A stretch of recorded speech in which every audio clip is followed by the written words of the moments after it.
UK பஸ்ல இப்படி ஒரு ஃபெசிலிட்டியா? அது என்ன ஃபெசிலிட்டின்னு பார்ப்போமா? இந்த ஊர்லலாம் வந்து பார்த்தீங்கன்னா, ஊனமுற்றோர்கள்லாம் வந்து பார்த்தீங்கன்னா, வீல் சேர்ல தான் வருவாங்க. அவங்களுக்கான ஸ்பேஸ் தான் வந்து இந்த ஸ்பேஸு. அது மட்டும் இல்லாம குழந்தைங்கள்லாம் இங்க வந்து ஸ்ட்ராலர்ல தான் கூட்டு வருவாங்க. அவங்களும் இந்த ஸ்பேஸ்ல தான் நிறுத்திப்பாங்க.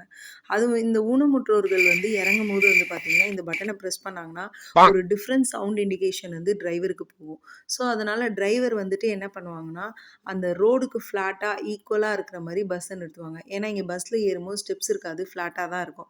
அத இன்னும் கொஞ்சம் கீழ இறக்கி ரோடுக்கு ஈக்குவலா நிறுத்துவாங்க. அதனால அவங்க ஈஸியா அவங்களே இறங்கிக்குவாங்க. அவங்களே ஏறிப்பாங்க.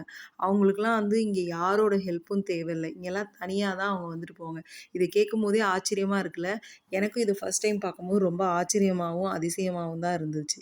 அந்த மாரி ஃபெசிலிட்டி நம்ம ஊர்ல வந்து இருந்தா எப்படி இருக்குன்றத மறக்காம கமெண்ட்ல சொல்லுங்க. மேலும் இந்த மாரி வீடியோவுக்கு நம்ம சேனல மறக்காம லைக், ஷேர், சப்ஸ்கிரைப் பண்ணிடுங்க. மீண்டும் சந்திப்போம்.